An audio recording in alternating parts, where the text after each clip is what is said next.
Más de 35 años en escuelas rurales en el Pirineo Aragonés, como tutor de aulas unitarias, especialista en ciencias sociales, en educación infantil, miembro de centros de recursos, coordinador de seminarios de escuelas unitarias, defensor del uso pedagógico de la tecnología a través del software libre, pertenece al movimiento de renovación pedagógica Aula Libre. Con todos nosotros hoy está José Luis Murillo. Maestro rural, simplemente. Enamorado de la escuela rural y del software libre y la cultura libre y ya está.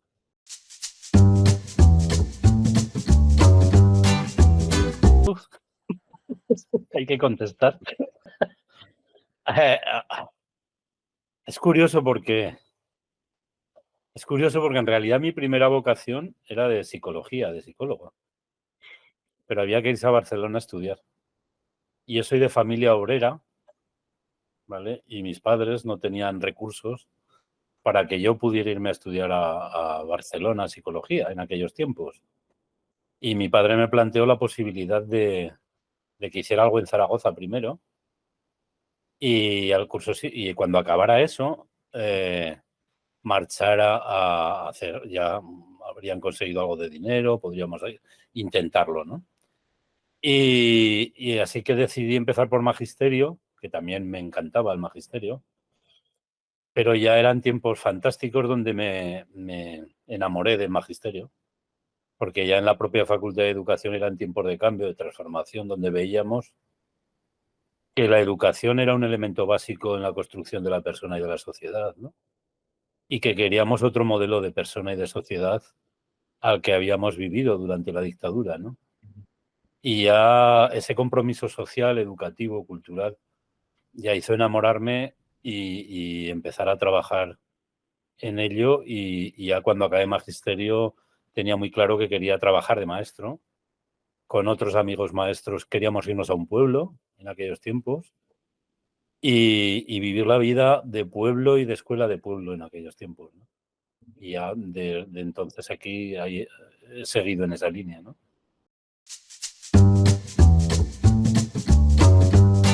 Los puntos fuertes, es que es un tema, yo creo que tan manido ya, como tú decías. Yo estoy en un proceso de que tendríamos que desmitificar las escuelas rurales porque al ser tan diversas no podemos encajarlas en un único modelo ni en un...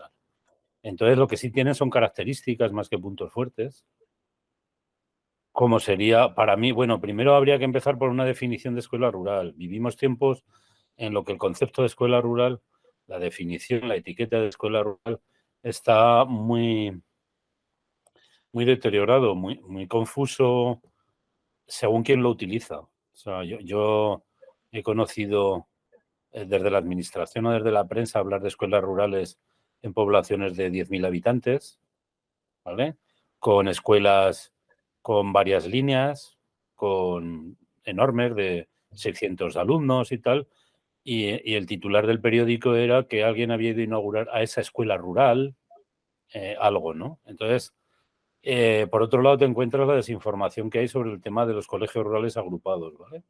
Y entonces nos encontramos con que a un colegio rural agrupado se le llama escuela rural, a las aulas de las localidades, que no son escuelas, son aulas de localidad, se les llama escuelas rurales. Entonces yo creo que hay unos tiempos de confusión con el tema de la escuela rural. Y uno de los primeros pasos para mí, mi visión de escuela rural es muy clara. Se parece mucho a lo que plantearon desde hace mucho en el movimiento de Escuela Rural de Cataluña, ¿no? Que ellos hacen una definición muy básica, sin complicaciones, que es escuela pequeña, pública y de pueblo, ¿no? La escuela de las tres P's, la escuela pequeñita, la escuela pública y la escuela de pueblo. Para mí lo que marca desde un punto de vista pedagógico una escuela rural es la multigraduación, ¿vale? Porque es lo que diferencia de cualquier escuela el modelo pedagógico metodológico a utilizar. O sea, en una escuela donde todo el alumnado está repartido por edades, tú puedes trabajar igual que en cualquier escuela de ciudad. A nivel pedagógico, a nivel metodológico, no hay una diferencia. Claro, cuando te encuentras varias edades en una misma aula, compartiendo espacios y tiempos, metodológicamente la escuela tradicional fracasa y tienes que ir a otro planteamiento metodológico propio de la escuela. Entonces, para mí una definición de escuela rural, lo que yo entiendo cuando yo hablo de escuela rural, sería eso, pequeña, pública, de pueblo, multigrado, ¿vale? Lo demás, para mí, son centros educativos en territorio rural. Un CRA, un CPI, un CRIET, son centros educativos que están en un medio rural, cada uno con sus características propias. Eso un poco para enmarcar lo que yo entiendo por escuela rural, ¿no? A partir de ahí, desde esa escuela rural que yo entiendo y las aulas rurales, que podían ser las de los CRAS, pero como aulas, no como escuelas, entiendo que son espacios de poco alumnado, tienen la riqueza de la internivelaridad, tienen la riqueza, para mí es una riqueza, el que haya niños y niñas de diferentes edades compartiendo vivencias. Para mí es una riqueza la cercanía al medio, para mí es una riqueza la cercanía y el nivel afectivo con la comunidad. Para mí es una riqueza la libertad, entre comillas, la libertad que te da el estar apartado de los centros de poder, entre comillas también, y poder trabajar con la tecnología como tú quieras, el poder programar como tú quieras, el que de alguna manera tienes esas libertades, si te quieres hacer uso de ellas para vivir tu experiencia de tu oficio de maestro en esas escuelas, ¿no? Y entonces todo eso son lo que tú llamarías algo, lo que preguntabas, ¿no? Riquezas, ¿no? Pero hay una aclaración que me gusta hacer siempre, que eso son riquezas y las aprovechamos como riquezas. O sea, no es algo mágico, no es algo de un mundo de fantasía, que tú apareces en esa escuela rural y eso son riquezas. Para otros maestros y maestras, eso son dificultades, ¿vale? ¿Qué dificultades hay en la escuela rural? Para algunos maestros y maestras es que haya niños y niñas de diferente edad, que las familias estén en la puerta de la escuela permanentemente, que te las encuentres en la plaza y se pongan a hablar contigo. Para otros son dificultades, por eso más que riquezas o no, yo lo que veo que la escuela rural tiene oportunidades, tiene unas características que si las aprovechamos son oportunidades, son riqueza. Y si no las aprovechamos, pues no.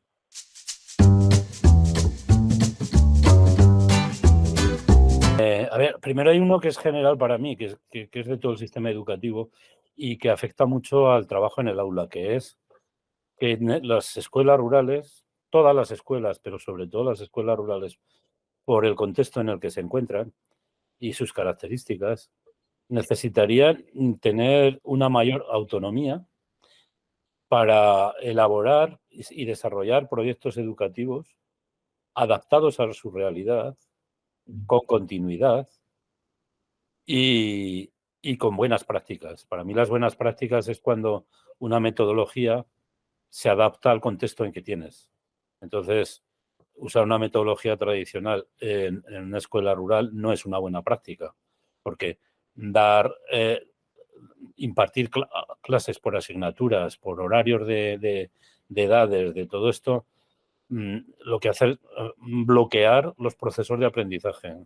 Entonces, para mí deberíamos poder tener autonomía de verdad real para decir, mira, mi escuela tiene estas características, mi pueblo, mi territorio tiene estas características, de acuerdo a esto, en mi proyecto educativo va por aquí y no depende de un sorteo, de que venga una persona u otra a trabajar, sino de que el maestro o la maestra que tenga interés por trabajar en esa línea pueda acceder a una plaza con un proyecto. O sea, para mí la medida estaría en que se desarrolle un proyecto que sea realmente y que se le dé continuidad si está haciendo ese proyecto.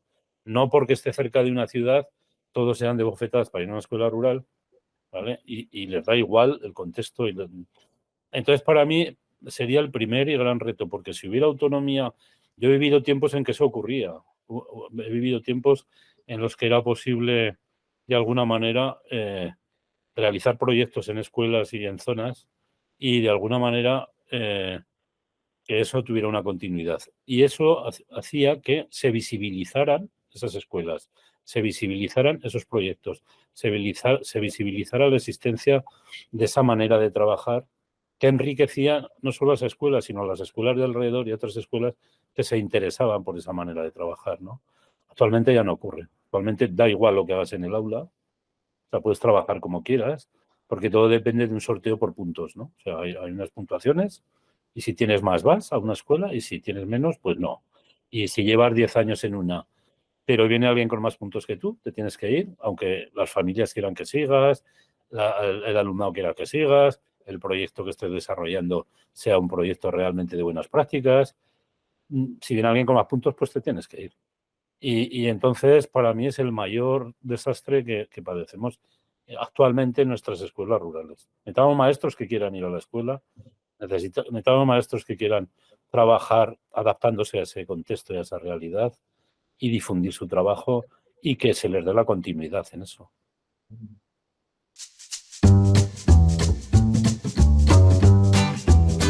Y ahí yo creo que hay unos factores humanos que intervienen en la cuestión de los proyectos, de la continuidad, de las buenas prácticas, que dependen de factores personales propios y factores de formación, ¿no? Yo si tuviera que elegir un maestro o una maestra para una escuela rural, no elegiría el que tenga todos sobresalientes en didácticas, en organización escolar, en formación teórica sobre la escuela, sino buscaría maestros y maestras con una gestión emocional más sana y con unas habilidades sociales más desarrolladas, mejor desarrolladas. Porque una de las cosas que ocurre en todas las escuelas, pero en las escuelas rurales más, es que la mayor parte del tiempo y las energías de un maestro o de una maestra se invierten en la interacción con las otras personas. La interacción con los niños, la interacción con las compañeras, la interacción con las familias. Todas esas interacciones, si hay un buen desarrollo de gestión emocional y habilidades sociales, hacen que lo que se hace en el aula, en la escuela, aun con una formación básica mínima, sea enriquecedor. Por más formación que tengas, si no aguantas a los niños, si no aguantas el pueblo, si no aguantas a las familias, no sirve esa formación. Entonces, para mí, yo si tuviera que elegir qué formación dar en las facultades de educación, yo lo tengo claro. Lo primero que habría que formar es en empatía, en habilidades sociales, en gestión emocional, en toda esa serie de cuestiones. Y a partir de ahí, formación otro tipo de formación más técnica, más de investigación en el medio, más de sacar adelante proyectos, más en trabajar con talleres, otra formación más técnica, teórica y tal, pero la primera fundamental es las personas. O sea, yo en 40 años que llevo en escuelas rurales me he encontrado de todo, ¿no? Y me he encontrado con conflictos entre el profesorado y las familias que surgían solo por esa mala gestión. O sea, no era porque los niños salieran del aula a plantar árboles, sino por las relaciones personales estaban tan deterioradas que las familias se negaban a que esos niños salieran del aula, ¿no? Entonces, para mí está en la base de todo. Y tenemos que educar a los niños y a las niñas en esa gestión emocional, en esa salud mental, en esas habilidades sociales. Entonces, si nosotros no las tenemos, mal podemos educar en ello, ¿no? Para mí sería el primer, no sé si es el primer desafío, la primera necesidad de formación de esto, ¿no? Eso en lo humano. Hay otros factores que son, volviendo a lo que decías tú antes, burocráticos, ¿no? Esto es el tema del currículum y otros que no sé, que ya hablaremos de ellos, ¿no? A ver, antes que eso, por lo que te estabas comentando, hay un debate abierto con esos temas, pero lo que hay que fijarse es desde dónde se mira la idea. O sea, si yo miro qué objetivos busco, qué expectativas tengo de la escuela. Si mi expectativa es que todos los niños y niñas salgan uniformados, todos iguales, con el mismo corte de pelo y todo esto, desde luego la multigraduación es un desastre. Porque ¿cómo lo haces? O sea, con un niño de 3 años y uno de 10 años, que uno es más alto, otro más bajo, uno lleva gafas, el otro no, tal, ¿cómo los estandarizas, no? Entonces, claro, todavía, lamentablemente, en nuestro país hemos heredado un modelo desde la dictadura de escuela del siglo XVIII, que lo que intenta, el objetivo de la escuela sería estandarizar y seleccionar a los niños y a las niñas. O sea, lo que importa es medirlos y si cumplen determinados parámetros, siguen adelante. Y si no, los echamos del sistema y ya está, ¿no? Los hacemos repetir, hacemos un montón de cosas. Pero básicamente parten de esa expectativa y de ese objetivo de escuela, de que estandarizar a todo el alumnado y que todo el mundo y que todo el alumnado llegue a lo mismo de la misma manera y demás. Claro, yo es que tengo otra visión y otra mirada de la escuela y la educación. Entonces, para mí la escuela y la educación tienen que servir para ayudar a construirse a los seres nuevos, ¿no? Y a los seres no nuevos, incluso nuevos de 90 años, si van a clases de adultos. O sea, deben servir para ayudarnos a realizar aprendizajes, desarrollarnos como personas y todo esto. Entonces, en ese desarrollo como personas, eh, lo más enriquecedor es la multigraduación, porque comparándolo con los ecosistemas, todos los biólogos saben que la fuerza de un ecosistema, la riqueza de un ecosistema, está en la diversidad. Un ecosistema que solo se quede con una especie de animales acaba desapareciendo y muriendo. Entonces, una escuela que solo tenga un único tipo de personas es una historia robotizada, sí, que para mi visión de lo que debería ser la educación no sirve, ¿no? Entonces, para mí eso. Luego sé que hay bastantes estudios, muchos estudios, que inciden en que donde hay multigraduación y donde participan las familias, incluso a nivel de notas, el alumnado consigue mejores resultados, ¿no? Por una serie de características cambian las formas de aprendizaje ahí, ¿no? Y uno de los cambios de las formas de aprendizaje que hay es que son como la vida misma, hay empatía y pueden desarrollar cada niño y niña ilusiones, proyectos, ideas que cuando todo está estandarizado no pueden, ¿no? Y si nos fijamos en la ley, en la legislación actual de la LOMLOE lo dice muy claro, dice que el alumno o la alumna deben ser los agentes de su propio aprendizaje. Y eso implica diversidad, porque si cada niño y cada niña es el agente de su propio aprendizaje, no pueden ser todos iguales. Incluso en un aula que ficticiamente nos parece que porque sean de la misma edad son iguales, es mentira. O sea, puede haber un aula de todos niños de 10 años y niñas de 10 años, donde tú los pongas ante problemas de matemáticas, ante hacer poesías, ante pintar un cuadro, ante esto, y unos de esos niños y niñas les encantará y a otros lo odiarán. Unos disfrutarán y otros se negarán a hacerlo. Entonces, la diversidad existe. Pues podemos negarla, o sea, el modelo de escuela tradicional es el de negarla, el de que hay que ser obedientes, sumisos y todos iguales. Y el que se salga de esto, pues que se atenga a las consecuencias, ¿no? Pero es que la vida no es así, la realidad no es así, los niños no son así. Entonces yo pienso que lo esencial es trabajar con cómo son los niños y niñas y desde ahí ir avanzando, ¿no? Entonces para mí la multigraduación es súper enriquecedor.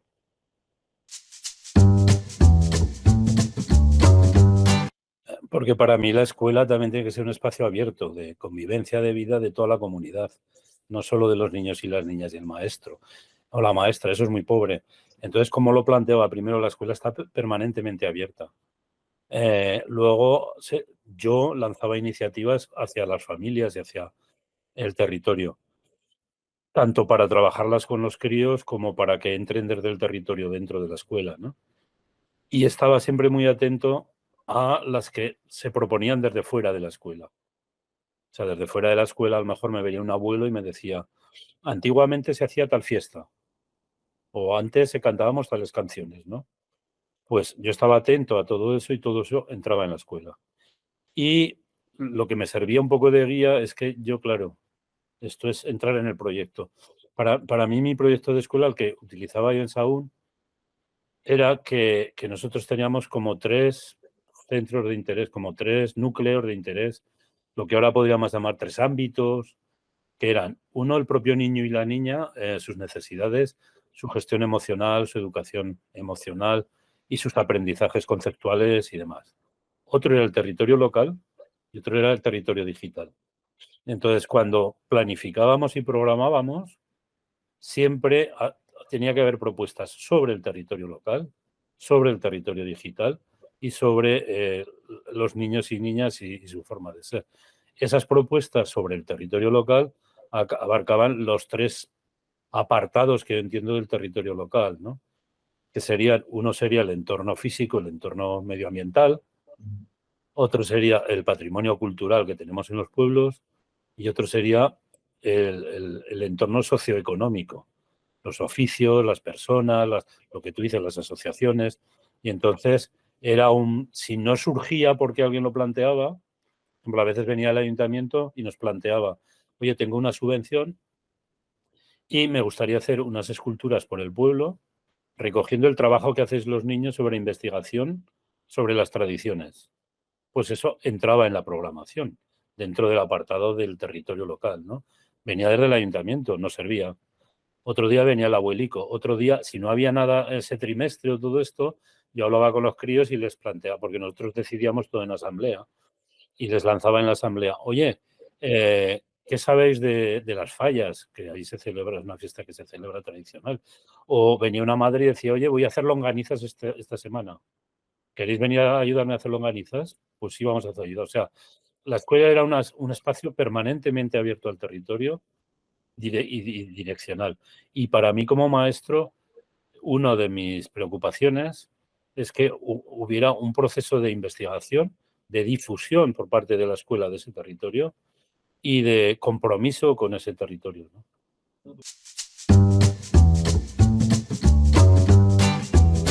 Yo creo que no lo sé. Habrá más. Uno de los problemas básicos, insisto, es la formación del profesorado, el acceso a las plazas y la autonomía de los centros. Serían como tres elementos que yo creo que han cambiado a peor, ¿vale? Porque cuando yo estudiaba magisterio era muy sencillo. Había un currículum muy básico, había que aplicarlo y ya está.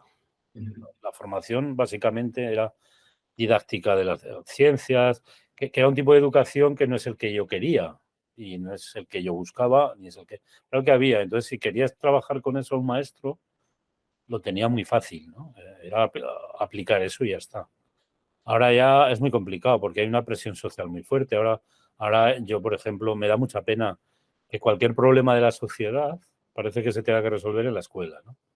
Ahora el debate de los móviles es muy interesante, ¿no? O sea, en lugar de tener una visión de que hay un problema en la sociedad con las redes, porque el problema es de la sociedad, pensamos que prohibiéndoselo a los niños los móviles ya, como la política del avestruz, ¿no? Escondemos el problema y ya está, con los niños, ¿no? La escuela, ¿no? Cuando les da porque hay faltas de respeto y tal, pues en la escuela se tiene que educar en no sé qué.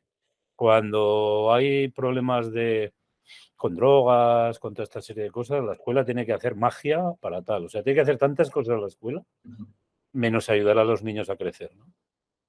Y entonces, eso ha cambiado. Antes no, antes la escuela era, no coincido con las metodologías que había antes ni todo esto, pero estaba claro que la escuela era para que aprendieran los niños, ¿no? Bueno, ya está. Ahora ya no, ahora hay que resolver los problemas de la sociedad a través de la escuela. Y eso ha ido a peor, ¿no? Eso es una complicación grande. Entonces el maestro actual no está formado para lo de antes ni para lo de ahora.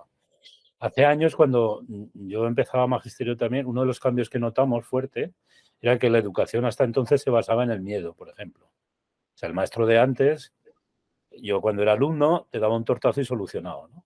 Ya, obedecías, punto. De repente ya no se debe educar con el miedo. Pero no hemos encontrado una alternativa. Y entonces, tampoco desde la formación del profesorado se estén aportando alternativas a eso. Se estén aportando alternativas a la educación, a la salud mental, a la cuestión emocional, que son elementos básicos. Entonces, ¿qué habría que cambiar?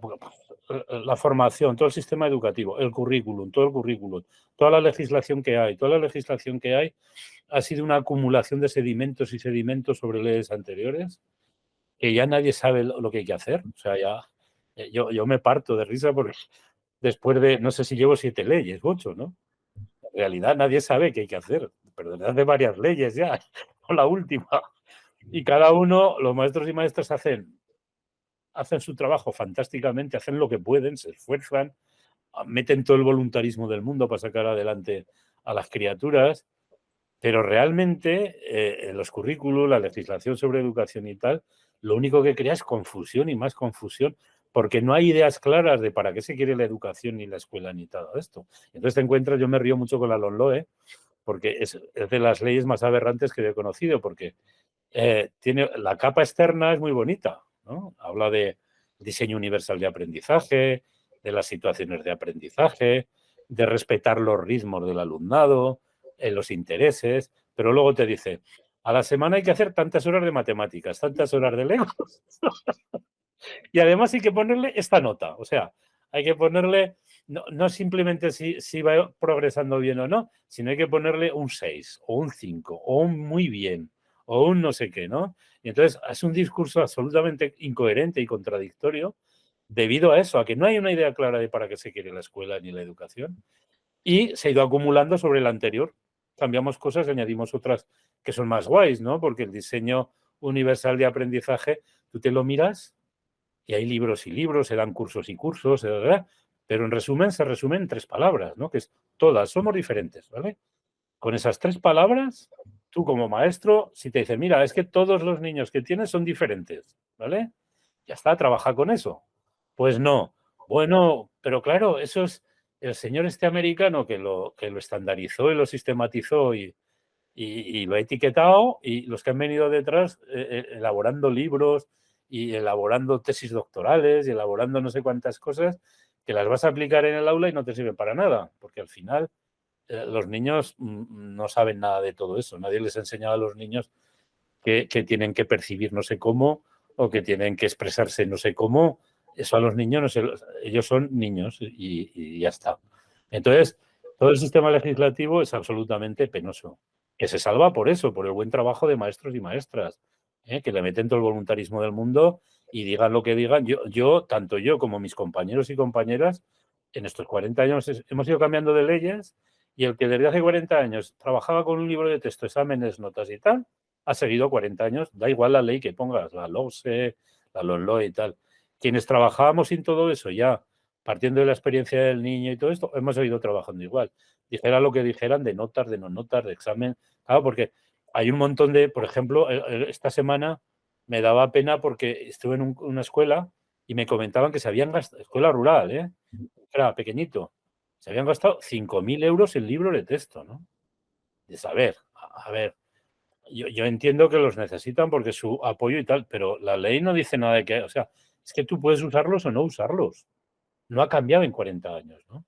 Entonces, la formación que se está dando, o sea, hay un compañero mío que decía, dice, un maestro, una maestra que no sepa trabajar sin libros de texto, habría que mandarlo otra vez a la Facultad de Educación para que aprenda a trabajar con los niños, ¿no? Yo creo que no serviría porque en las facultades de educación seguimos con el modelo heredado de la dictadura de formación y se forma igual que siempre. Y luego llegan las oposiciones y todo esto además no es que lo opine yo, o sea, todos los rectores de las facultades de educación de España llevan ya, creo que 6 años que hicieron un comunicado que decían que la formación de los maestros actual no era válida para la sociedad actual y para los niños actuales. Que el sistema de oposiciones no servía para nada, no servía para seleccionar a los más capacitados, a los maestros que mejor pueden involucrarse en las aulas. Todo eso es un auténtico desastre, pero quien tendría que cambiarlo está en otras cosas. Y entonces parchean, o sea, de repente parchean con que venga, que enviamos no sé cuántos millones para ordenadores, ¿no? O para la tecnología. Y hay muchos coles que los meten. En otro crack que estuve hace poco también, era fantástico. Había aulas con la pizarra digital de antes, o sea, la que utiliza un proyector, y luego unos cachopantallones tremendos, que son de estas interactivas, tal, todo en la misma aula porque no tenían sitio para recoger una de las dos. Y no sabían qué hacer con tantas cosas. Y ahí lo tenían, porque la administración se dedica a parchear, a vender parches de cara a elecciones, de cara a todo esto, en los que dice, venga, he enviado tantos millones a las escuelas, ¿no? Pero no se sabe para qué, sin un proyecto claro educativo, sin nada de todo eso. Entonces, ¿qué habría que cambiar? Que es todo de arriba abajo. Habría que darle la vuelta como un calcetín. O sea, yo solo he conocido a alguien que hizo eso de alguna manera, que fue José Mari Marabal cuando se puso con la LOGSE. Luego la LOGSE sería otro tema que no voy a abrir ese melón. Pero ¿qué hizo este hombre? A este hombre le dijeron, llegaba de ministro, acababa una dictadura y le dijeron, oye, hay escuelas en España con un solo maestro. Y este hombre dijo, ¿cómo puede ser eso? O sea, y queda todo, la matemática, la lengua. Dice, sí, sí, sí. Y se cogió un coche y se empezó a recorrer esas escuelas, a preguntarle a los maestros qué necesitaban. Y le, oye, tú para tu trabajo, ¿qué te ayudaría? ¿Vale? se recorrió otro tipo de... Los chavales que entonces de 14 años a 16 se quedaban descolgados, si no aprobaban no podían hacer bachillerato, no podían hacer nada, pero tampoco podían trabajar.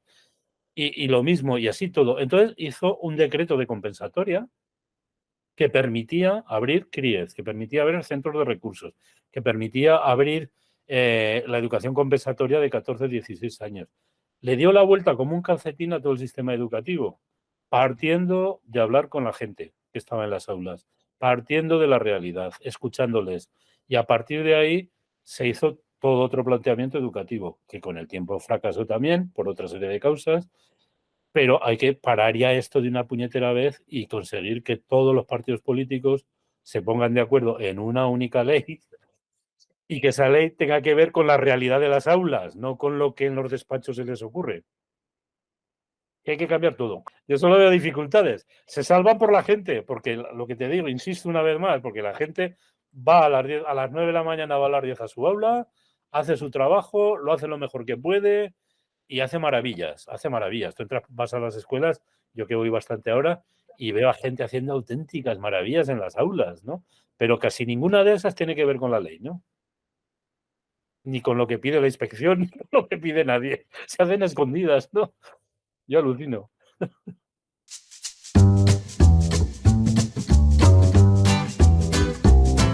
A ver, los movimientos de renovación surgen al final del franquismo y surgen con esta idea de que la educación y la escuela, esto resumiendo mucho, ¿no? La educación y la escuela tiene que ser otra cosa que sirva para que los niños y niñas se desarrollen libremente, se emancipen y consigan encontrar su vida de acuerdo a sus ilusiones, a sus capacidades, a sus intereses y tal, ¿no? Y todo eso hacerlo de una manera en la que la metodología, el planteamiento metodológico y pedagógico, sea una metodología viva, activa, conectada con la realidad de cada niño, de cada niña, de cada familia, y básicamente lo que diferenciaría al modelo tradicional, del modelo que defendemos del aula libre y demás, sería, pienso yo, ese deseo de emancipación del individuo, de respetarle como persona y como ser que está creciendo y permitirle vivir su vida, ¿no? Y de alguna manera eso sería una diferencia fundamental. Y en esa línea tenemos los antecedentes de Freinet, de Montessori, de toda la escuela nueva, de Ferrer y Guardia. Hay un montón de gente a principios del siglo XIX en este país que se convirtió en la vanguardia de la educación europea o estaba con la vanguardia de la educación europea en ese planteamiento. Se diferencia, otra de las diferencias que la gente confunde mucho, dice, pues entonces, claro, eso implica aplicar pedagogías libertarias, ¿no? Una confusión muy grande es de eso con las escuelas libres, ¿no? Las escuelas libres es un movimiento abierto, muy diverso y muy todo, que la mayoría, no todas, pero la mayoría fijan su atención únicamente en ese desarrollo personal del niño y de la niña en un mundo más feliz, ¿no? Desde el planteamiento de la pedagogía libertaria, el aspecto social es fundamental. O sea, la idea de un nuevo niño y una nueva niña que desarrolle sus ilusiones, sus capacidades, sus intereses, está enfocado a que se transforme también la sociedad y caminemos hacia una sociedad mejor, ¿no? Hacia una sociedad de compartir, solidaria y fraterna. Y entonces todo eso está implícito en los movimientos de renovación pedagógica. Algunos han ido evolucionando o nacieron desde un apartado más pedagógico simplemente, y Aula Libre nació desde la CNT de entonces, luego continuó con la CGT, pues desde un planteamiento más sociopolítico de liberación social y tal.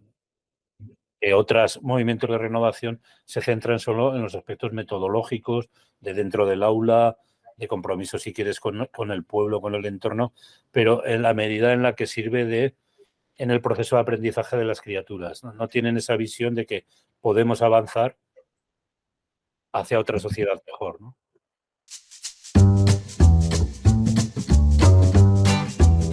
Pararnos. Por pararnos y escucharles. Por pararnos y sentir cómo se expresan y sentir cómo se relacionan. Por transmitir ilusión nosotros, por intentar disfrutar nosotras y nosotros con nuestro trabajo y que ellas disfruten con lo que hacen en el aula. Pero básicamente lo que más nos cuesta a las maestras y maestros, me parece, es pararnos. Pararnos, o sea, entrar en el aula y quedarte 5, 10 minutos, media hora, el tiempo que haga falta, mientras están interactuando, porque tú cuando entras en un aula están interactuando, y estar ahí viendo qué ocurre en ese aula, sintiéndolo, ¿no? No solo conceptualmente o cognitivamente, sino a nivel de vibraciones, de ver qué sensaciones, qué sentimientos tienen. Y a partir de separarse, escucharles mucho, preguntarles mucho. Todo eso, como tú dices, sería actualmente se llama pedagogía inclusiva y demás.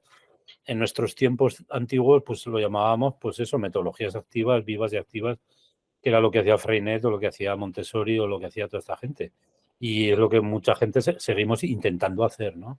Entonces, claro, cuando quieres eso, necesitas herramientas como la asamblea, necesitas herramientas que permitan espacios y tiempos de escuchar. Pero no solo lo que dicen, sino lo que te digo, los conflictos que hay, cómo se sienten. Y a partir de ahí, empezar a interactuar y hacer cosas, ¿no? Para mí lo que más difícil les cuesta a las maestras. Una vez vino una maestra a verme, estábamos dando apoyo a los maestros y maestras con José Mari Santos, de un maestro ¿cómo se llama? De Paules de Sarsa, ¿vale? Que los dos llevábamos muchos años y nos pidieron, fue un programa muy interesante que duró unos años y que se cerró, que era que en los centros de profesores, de alguna manera, se montaban seminarios donde maestros y maestras nuevas en escuela rural podían venir y maestros que llevábamos tiempo podíamos intercambiar ideas, intercambiar experiencias. No eran cursillos, sino era un seminario. O sea, era hablar de, he tenido esta situación problemática en el aula, cómo la podemos resolver y demás, ¿no? Y una de las actividades que había de ese seminario era visitar a José Mari y su escuela, visitarme a mí en Sahún y demás, ¿no? Y en esa visita vino una muy buena amiga, que como no sé si me deja nombrarla, no la voy a nombrar, que también está jubilada ya, creo, y que no estaba en el grupo, no estaba en el seminario. Y le dije, ¿qué haces aquí? Dice, nada, que he conseguido que me dejaran venir a la visita porque quiero ver una cosa, ¿no? Digo, ¿y qué cosa quieres ver? Dice, te lo diré al final.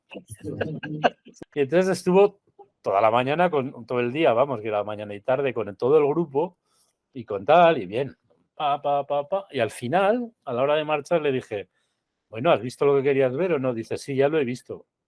Digo, ¿y qué era? Dice, ¿qué hay que hacer para estar tranquilo cuando cada uno está haciendo lo que le da la gana y están ahí, que uno se siente, otro se levanta, otro juega, otro no juega, otro se ha liado con el ordenador, el otro está con la plastilina? Cada uno está haciendo actividades diversas y con interacciones diversas y tú pues estás ahí dejando hacer. Digo, ya.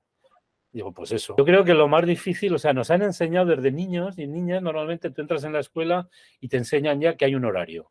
De tal hora a tal hora matemáticas, de tal hora a tal hora. Y tú como profesional piensas que el trabajo tuyo es de toda la hora entera llenarla tú de cosas, ¿no? O sea, tú entras ahí y dices, si toca matemáticas, me he preparado no sé qué ejercicio, no sé qué explicación, no sé qué vídeo tan chulo de no sé qué.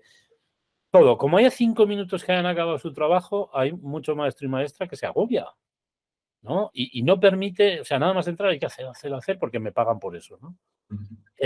Al revés, te pagan para que cuides a esos críos, ¿no? Y para cuidarles no puedes estar determinando lo que tienen que hacer, ¿no? Permanentemente, ¿no?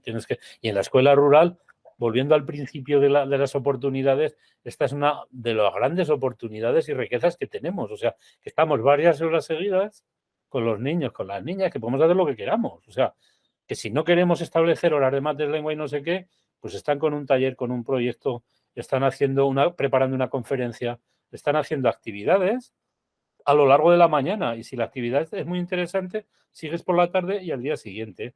Y si la actividad no es interesante, cambiamos de actividad. Y entonces, esa es una de las grandes riquezas que tenemos en la escuela rural. Pero es que en la escuela no rural, sino graduada, grande, de ciudad, urbana, como la queramos llamar, si te quiere también se puede. O sea, hay escuelas, hay maestras y maestros, incluso en edad de instituto, que están trabajando así. Y para mí la mayor dificultad, lo que más nos cuesta es pararnos y observar.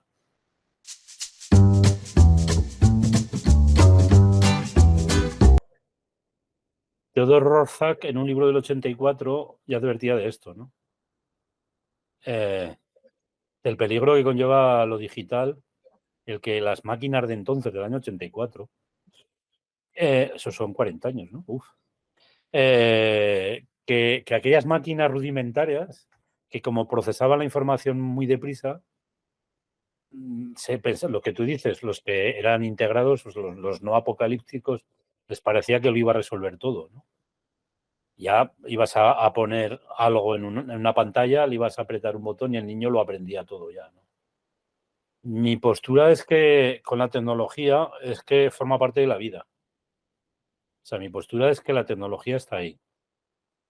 Que necesitamos apropiarnos de ella. Que, como dice, esto no es mío, esto hay una serie de teóricos, no me acuerdo ahora de los nombres, que llevan años denunciando que es que la mentira esta, lo siento, la mentira esta de que los niños y las niñas son, ¿cómo se dice esto? Digitales, son nativos digitales. Nativos digitales, que es una gran mentira que ha montado las compañías que venden tecnología digital, que en realidad son huérfanos digitales. La reflexión que hacen es que es la primera generación de seres humanos que cuando llegó la tecnología nadie sabía qué hacer con ella. O sea, hasta que llegó esta tecnología, cualquier oficio, carpintero, había alguien que te lo podía enseñar, porque se lo había enseñado otro, que lo había aprendido de otro, que lo había aprendido de otro. Cuando llega la tecnología digital, nadie sabe qué hacer con eso. Y entonces, ¿qué se hace? Se les deja que hagan lo que puedan. Y los maestros igual. Como nadie sabe cómo formar a los maestros, que hagan lo que puedan con eso. Yo pienso que forman parte de la vida, que debemos incorporarlo en... Lo que pasa es que esta es una batalla mía perdida. Debemos incorporarlo en las escuelas, desde siempre. Que tiene que... Fíjate, Freinet, si en lugar de una imprenta de gelatina hubiera tenido un ordenador en impresora, lo que hubiera hecho este hombre. Pues eso, son herramientas, están ahí. Si las vemos como herramientas, si no las vemos como que nos van a resolverlo todo, son herramientas. Que debemos enfrentarnos a ellas con capacidad crítica. O sea, la tecnología, con la llegada de la tecnología, Nico Hirt, también en un escrito bastante viejo, que lo llama los 3 ejes de la mercantilización, denunciaba que con la tecnología el mercado se ha apoderado de las aulas. ¿Vale? Él lo entiende desde 3 puntos de vista. Uno, desde que lo que se aprende en las aulas es lo que se va a consumir luego, desde el punto de vista de consumidores. Otro, que las aulas son escaparate. O sea, si yo en mis aulas llega y la administración me vende un Windows, en casa van a decir, ¿qué ordenador compramos? Con Windows como el del cole.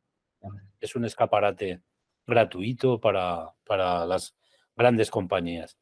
Y el tercero era el tema de... El tercero era el tema este de cómo sería...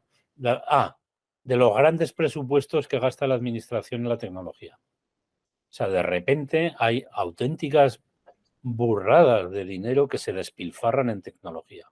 Auténticas burradas. O sea, si se mira con lupa lo que se está haciendo en Aragón, en España, en la compra de equipos informativos a los centros, es una auténtica barbaridad. O sea, yo recuerdo cuando llegaron las pizarras digitales, las que tenían lapicerito, ¿vale?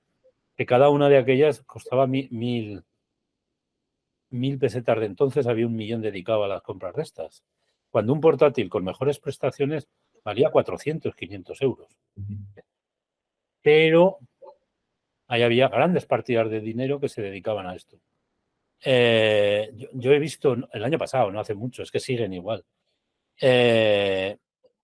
Porque claro, eso vende. O sea, decir que se dedican tantos millones, cuando la ministra, bueno, el año pasado, no hace 3 o 4 años, cuando la ministra Cela, yo iba en el coche a una reunión a un instituto de Huesca, ¿vale?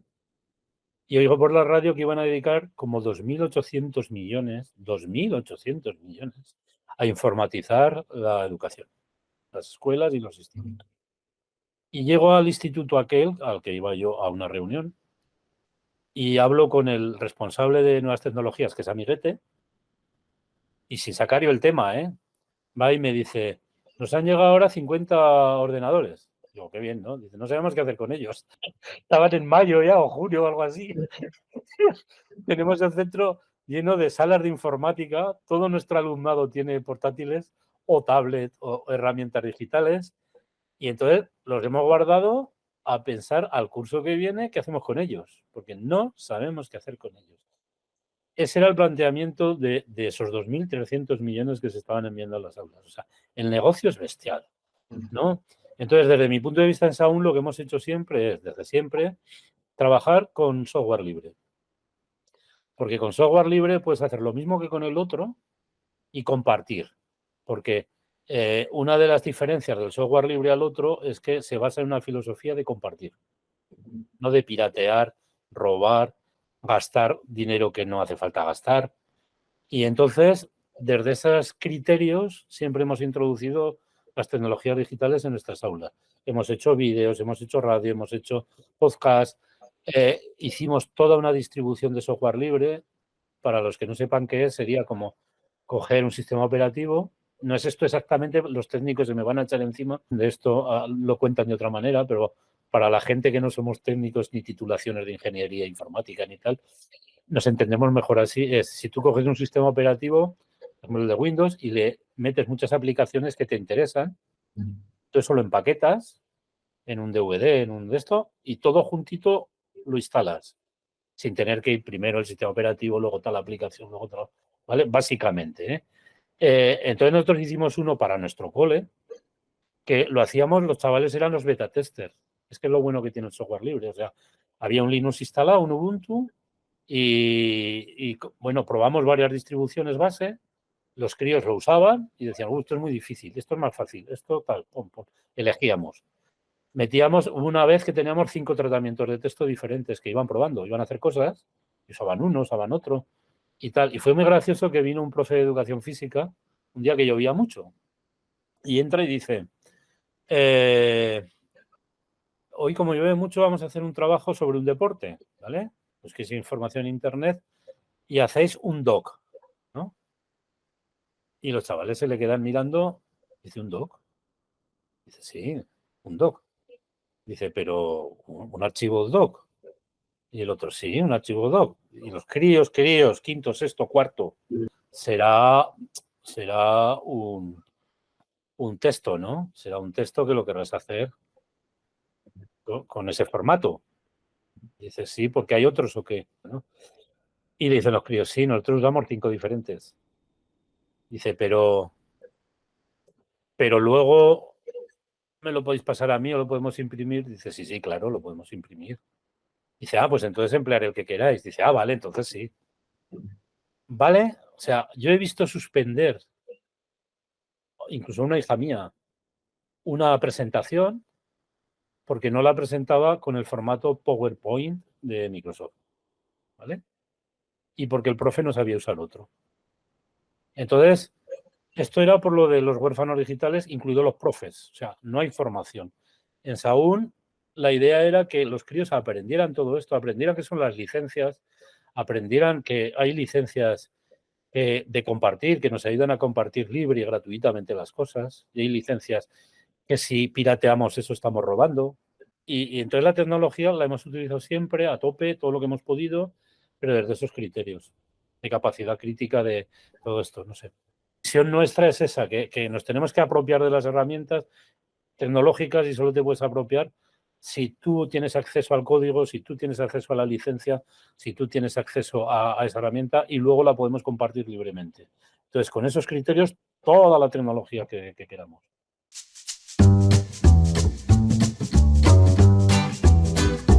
Pues crecer con los niños y las niñas, ayudarme a desarrollarme como persona, disfrutar mucho, sobre todo disfrutar muy buenos recuerdos.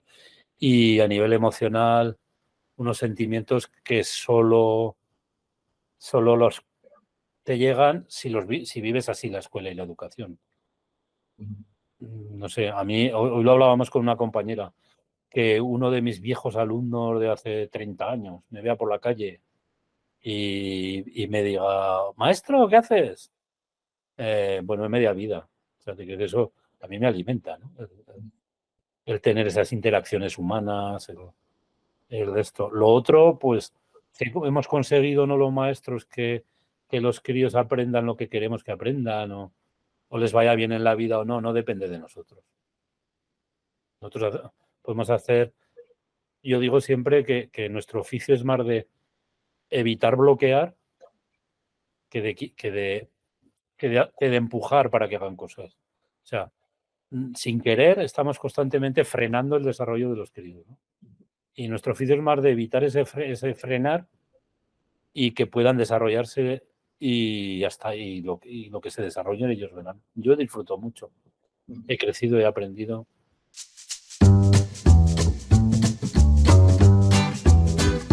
Es que es un problema porque pienso que no me ha llegado todavía de maestro.